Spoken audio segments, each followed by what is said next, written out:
We're going to switch gears. We have Rhonda McClinton-Brown here, who works with Santa Clara County Health Department. She's graciously stepped in on behalf of Jack Westfall, who unfortunately, as you heard, had a family emergency. But part of today's goal was to hear from sort of two different health systems about how they tackle these issues of community-driven interventions. And we heard from Kaiser, now we're going to hear about the county, where Rhonda has been recently, but you've been working in community health programs for decades, so she has a lot of experience, and you're going to tell us about the diabetes prevention program, it looks like. Yeah, I have some data points though, which I think was the goal of today that Jack had created. So I didn't know what the purpose of what I was talking about, so it's a little bit of a hodgepodge of different things on there. But I want to go back to the Kaiser presentation because I have a story to tell about that as I kind of tell you who I am.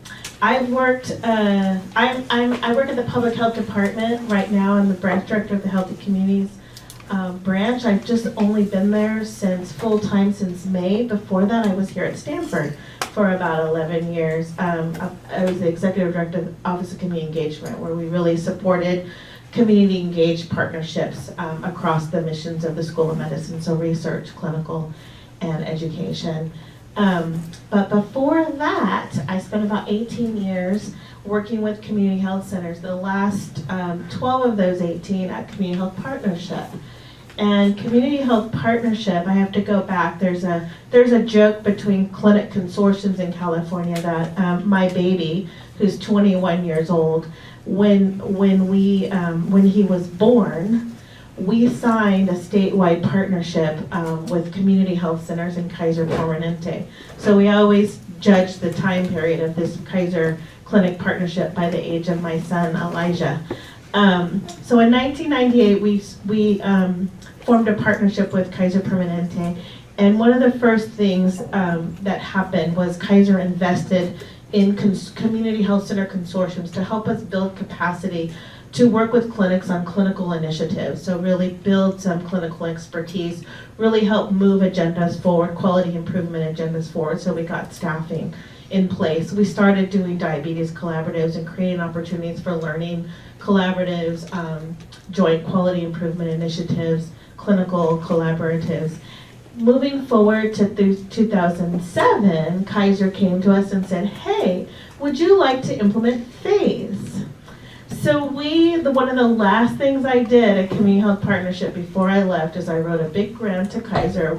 Many of us did in the state of California, and we got a pretty significant grant actually from Kaiser to work with community health centers in Santa Clara County. We had 10 at the time, to actually implement phase in the community health center sites. And so talk about dissemination, it was a really great project. I didn't get to see it through because I moved over here to Stanford, but it was really, I was very, very excited about that. So what's funny to me is that I came here, and when I get referrals from the Santa Clara community clinics, they're always on all the perfect right medication. I would tell my husband, I see my work staring me back in the face, because I don't have to change or start any of their medications if they came from a Santa Clara community clinic, as opposed to someone coming from a private practice in Modesto or Visalia or Redding. If they came from the county clinic, they were already there. Amazing. Isn't that amazing? So I'm so happy So to be worked. here. It worked. So I just want to share that story as I'm sitting here listening to this. It's really exciting. A perfect example of dissemination at its best, right? So I am now at Santa Clara Public Health Department, the Santa Clara County Public Health Department. And I work with Jack Westfall, who has been an active member here. And couple of things in the Healthy Communities branch, we really oversee chronic disease prevention type programs. So we have healthy lifestyle programs, active safe transportation. We have a parks prescription program. We're in a primary care healthy lifestyle clinic for kids to go and experience nature with their families. and the collaboration with county parks so they can walk in the park and really understand nature, and has showed significant reduction in BMI and significant increase of walking the family together on days that we don't have the organized walk. We have a violence prevention program. We have CalFresh Healthy Living, which is really around food insecurity program.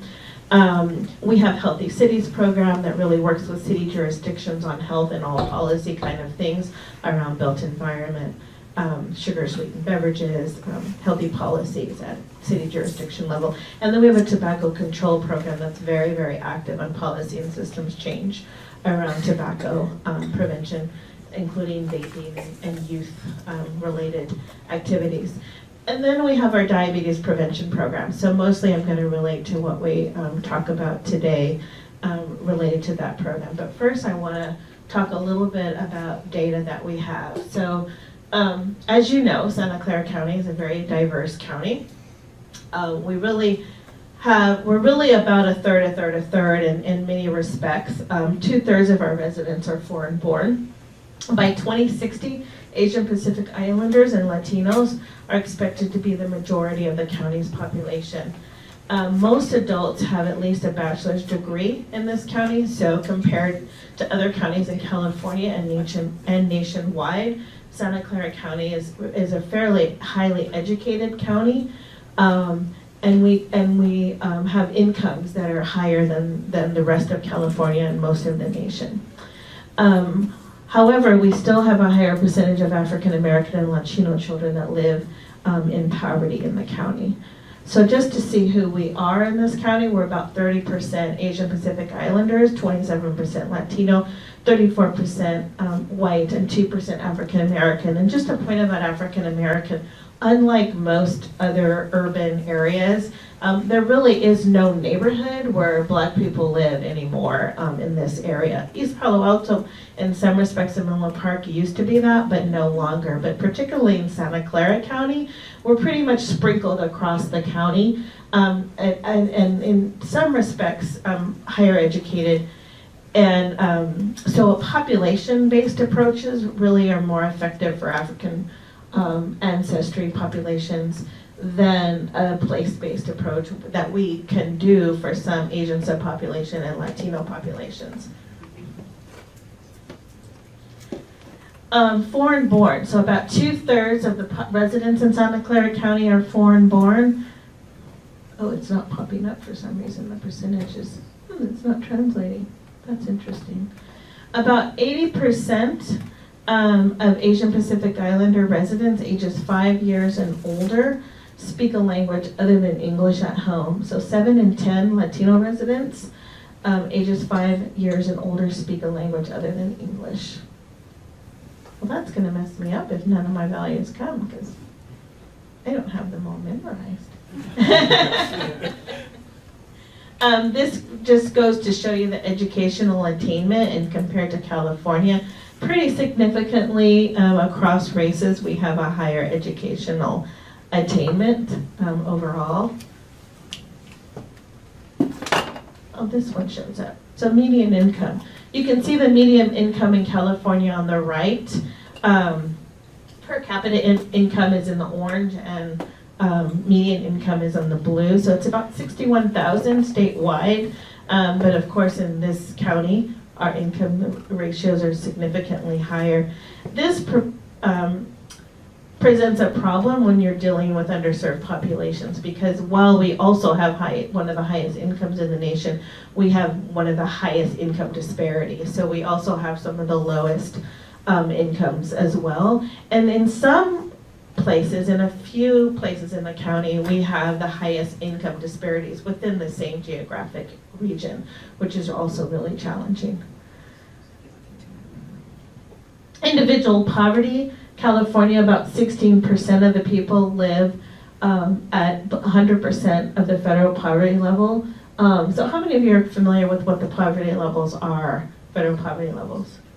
So the federal government publishes federal poverty guidelines of states regardless of where you live. So our federal poverty guidelines for Santa Clara are the same federal poverty guidelines for Louisiana, Mississippi, Kentucky, Washington, maybe Washington DC, Oregon, we have the same federal poverty guidelines. So for a family of 4, it's about $23,000 a year, which is at poverty.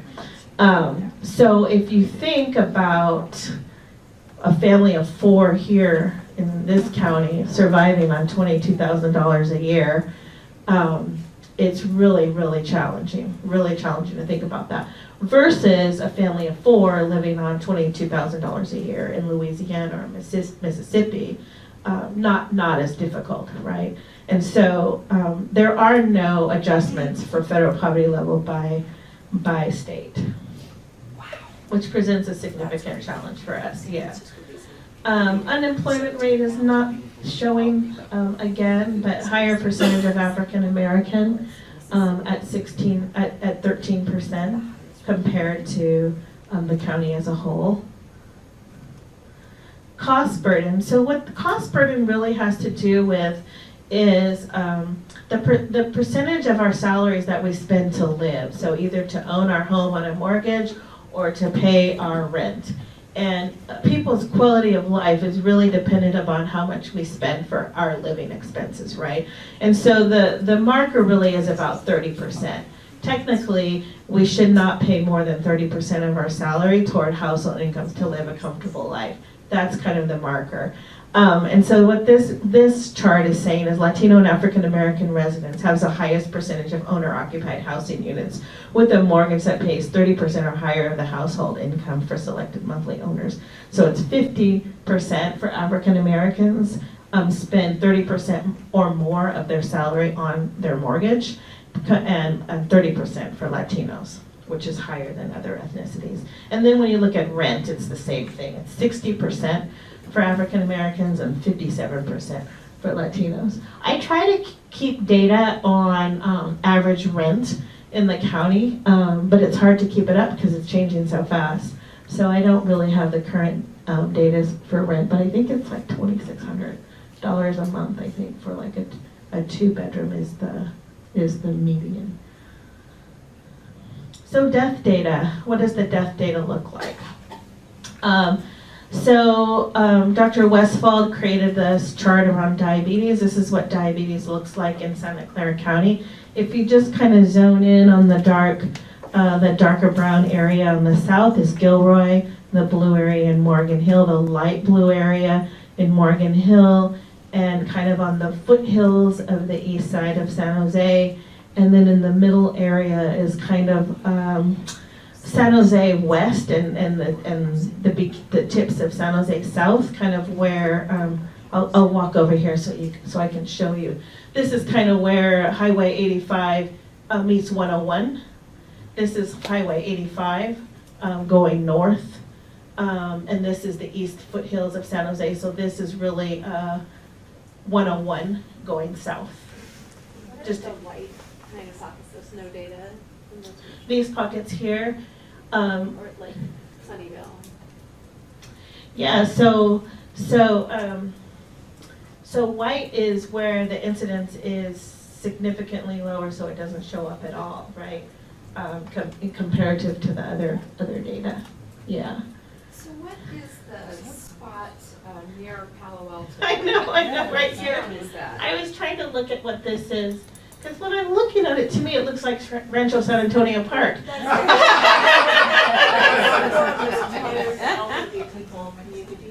Oh, okay, right? Doesn't that look like that? What that is? That is the forum. Yeah, that is the forum. The forum is Uh-huh. right there. Uh-huh. Oh, that's funny. Yeah. So the Yeah. the median age of the demographic forum there. is 80. Oh, there you go. I was looking at that myself as I'm thinking, Over millions. Rancho San Antonio Park, that looks like to me. Yeah, okay. That is where the forum is. Yeah. And so the death rate for diabetes was higher among Latino residents. It's 44.8 per 100,000.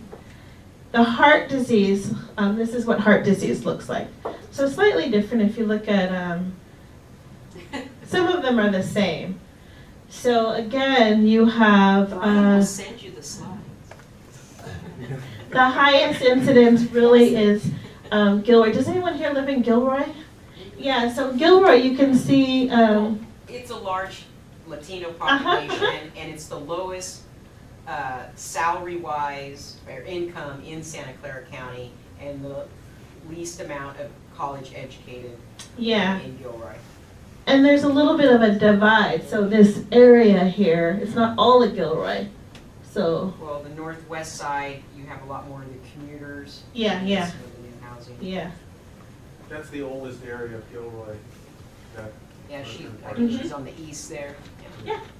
Do you think we could get this data age adjusted, or at least for the less than 65 population, just so that we can try to target? Yeah. Absolutely. Would you like it in a Excel spreadsheet, or would you like it in a graph, in a How about both? picture? Sure. Cool. Yeah. Thank you. We can do that. The beauty of working at County of Public Health is there's a lot of data that you can, there's a team of EPIs that can help you do those things, so that's really nice. Yeah. Heart disease death, of course, African American have large disparities, higher death rate due to heart disease. I can send you these slides. That would be awesome. This is all public, yeah. Hypertension, this is what hypertension looks like, which is very different. And you can see where the pockets are of hypertension. How do you define a hypertension Yeah. death? As opposed to cardiovascular death? You know, death data is really interesting to me when That certificate. what's on the I don't certificate. think that's So accurate. what I don't think people- that's accurate. That, yeah. What people Yeah. identify as the cause of death, questionable, I don't know. Yeah. So it's what's recorded on the death record. Mhm. This is what stroke looks like. So this is all death certificate? All death certificate data, yeah. So we have the other data, there's hospitalization data, there's other data, there's self-reported data, hospitalization data. We're starting to pull some claims-related data. Things from where? Claims data from where? CMS specifically. They won't have the commercial Right, data. Yeah, yeah, yeah. With the power outages, we're trying to do a better job of looking at vulnerability and seeing how we can do more preventive efforts with vulnerable populations. And so we're looking at claims data so we can identify who's most at risk for events related to climate change, which includes these power outages, heat waves, flooding, those kind of things. So, oh, I'm sorry. Go back. This one? Yeah, can you send all these slides? Yeah. How Sure. could you? I'll take care of that. Okay. Yeah. Brian. Brian will take care of I was this. gonna say, Brian's the man. Brian will send us the link, right? See Brian if you want the slides. Stroke Just death. for a moment, everyone, all of our slides, every I'm single sorry. one, for years, are on our website, so you don't need to get an email. They're Oh. Or Brian will posted send within you, a few reach out to days Brian. on the website. Thank you, Hannah. So I'm going to move through just to kind of, but I have to weave in a public health perspective. So if you superimpose farmers markets on those same geographic areas, you get a different picture.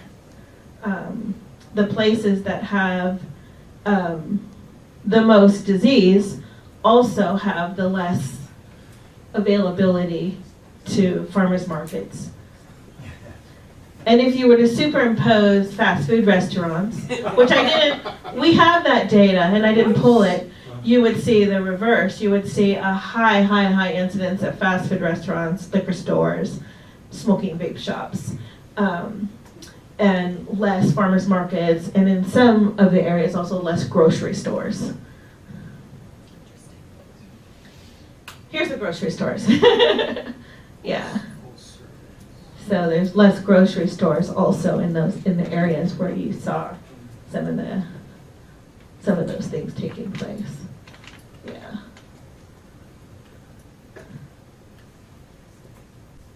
This is tobacco. So, and in the downtown areas in this area of Gilroy, in the downtown east side of San Jose. Not over here though, right, Rancho San Antonio Park, you don't see a lot of tobacco retailers there, but. There's no zoning for that. But you see them in other places. Does that include even like cigar shops or hookah? Yes. Not just a 7-Eleven or something? No. Anyone who has a permit to sell a tobacco product. Yeah. Well, some groceries have that. Yep, that would include them if the grocery stores sell those. Okay. Yeah. So just some key findings, and then I'll talk about demographics a little bit, risk factors a little bit more. More than half of adult residents are overweight and obese in Santa Clara County. The percentage of adults diagnosed with prediabetes or diabetes has increased. And the hospital discharge rate due to diabetes is higher among African Americans. I'm going to go through these slides because I'm supposed to be stopping in a few minutes. So I'm going to go through these slides very, very quickly and just talk to you a little bit about what we're doing in the public health department, specifically around diabetes, but I can talk more later about chronic disease in general. So here's just some statistics about overweight and obesity. It really hasn't significantly changed, but it's still very high. So it's still about 50% of the population, but it's just kind of weaving on that same place on our charts. There are just some disparities. African Americans are higher and Latinos than Asian populations. It does tend to increase as people get older, so in 18 to 24s is only 9%, whereas 55 to 64 is 25%. Obesity rates are highest among adults with lower annual household income, so if you look at the rates by age. Can I just ask one question before Dr. Yu has to leave? And that is, are there programs teaching about a culturally appropriate diet to sort of get back to the diet that was healthy for that population? There are. So the Public Health Department, this is a diabetes prevention initiative the last 3 years, specifically working on diabetes.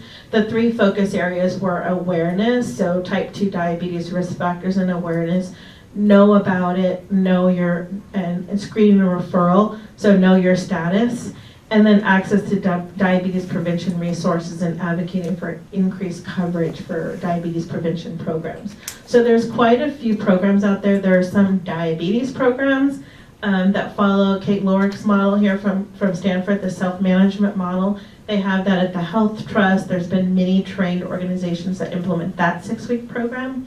The diabetes prevention program, based on the NIDDK model that's been adopted by the CDC. There is a growing number of CDC certified DPP providers. One of our real big efforts is to get more people trained in doing DPP services and then working with those organizations on capacity building so they could bill for Medi-Cal, they could adapt according to cultural specifications, and that they could really meet the demand. So the YMCA is one of those organizations that we've worked with, Indian Health Center of Santa Clara Valley, Gardner Health Center of Santa Clara Valley. When I was here at Stanford, we did a PCORI, we had a PCORI grant to work with an American Indian population in Santa Clara County to develop and build capacity in the community to do a DPP program that had cultural enhancements in it. So really building skills within communities to provide this service. And so that would include access to food, that would include healthy lifestyle, but it also would include cultural components that people need in order to have that effective behavior change in their life. There is an Ombre project. Lisa Goldman Rosas, who was the PI for the PAW project that we did with is also doing one at PAMF, finishing one at PAMF now with Latino men. A lot of the participants that participate in diabetes prevention program are women. And so Lisa really wanted to look at what does an effective program look like for men and Latino men specifically. So that program is actually wrapping up right now. Was really quite a few lessons learned in that program. And then the Health Trust, which is actually a foundation in San Jose, also has a programmatic side, and they have a series of Vietnamese speaking, Spanish speaking, and English speaking classes that they run on a continuous basis. One of the things that we're trying to do is build capacity, both for resources in the community, but also resources within clinical settings. And so we provide capacity building grants to nonprofit organizations that want to really build their capacity to be a community resource. So the Y is one of those right now. And then we have provided grants to community health centers who really want to work on their transformation cycle of really identifying pre-diabetics and then linking those diabetics to services and then closing the loop back to really make sure people have gotten those services. So we have a pilot going on right now with Santa Clara Valley Health and Hospital Systems at the East Valley Clinic and the Sunnyvale Clinic with 2 physician champions where we are piloting, marking the EMR system for every patient that has been doing universal pre-diabetes screening in the clinic setting, and then making sure that each and every patient is referred to either a nutrition class or a diabetes prevention program class, and then tracking them quarterly every time after. It seems like a very easy thing to do, but it's a very, very difficult thing to do to really change the flows within the clinics to do that. So we're mapping that out. Community Health Partnership, where I just used to work, just got a grant to do the same process with community health centers. And so the idea is to really identify physician champions who want to implement universal pre-diabetes screening and then really building the capacity in the community for these prevention services to happen, but to embed it in the EMR so that there's really a closing the loop process so that we know that people are getting tested, we know that people are getting referred, we know that they're actually making it to the classes and finishing the classes and completing the classes, all embedded in the EMR system so that we can then track the behavior change over time. So I know I skipped a whole bunch of slides, but I can send these to you later on that really talks about more of the stuff that we're doing in We'd the love to diabetes have you and Jack back to go through, more detail and understand and how to build on that. I know you can only come when we meet on the 5th Friday. Yeah. Because of your board. I sit on a board that meets the 4th Monday, or 4th Tuesday of every month at 5 o'clock. So Hattie was said, well, in October, there's 5 Tuesdays. So here I am. So I'm happy to come back again. Also, if there's other data elements that you would like to look at, I could bring more slides. Jack has a slide deck of about 100 slides, so we can look at data for a long time. Oh, that's Yeah, we can look at data for a really long time. Just to get a sense of how big the program is, about how many people do you enroll monthly or yearly? In diabetes prevention programs, so we ourselves don't enroll anybody. The public health department really is a facilitator and a capacity builder. So our role really is to provide resources and support in community settings and in clinical settings to build capacity to make these things happen. But for the health and hospital system pilot, which just started in April, we've screened about 1,000 people so far that we have marked in the EMR system. Of those 1,000 people, about 150 have completed a diabetes prevention program so far.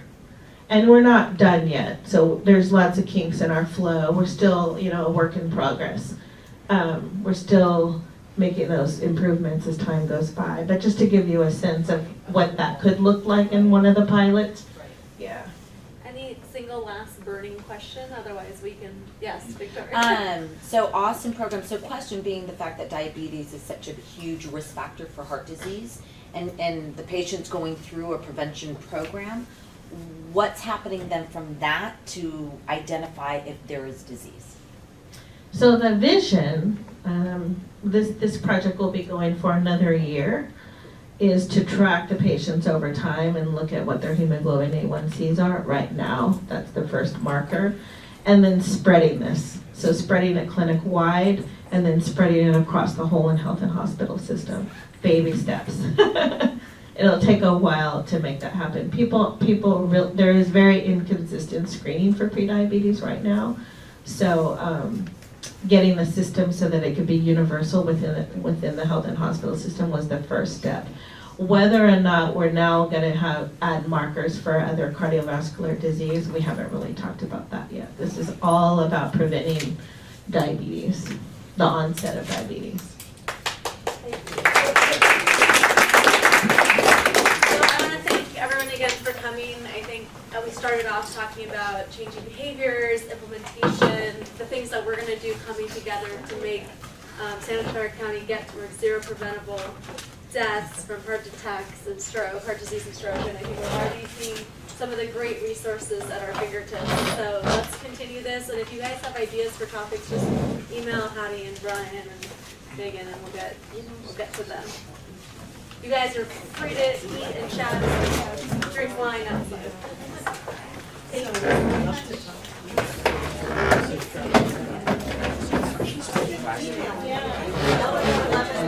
you.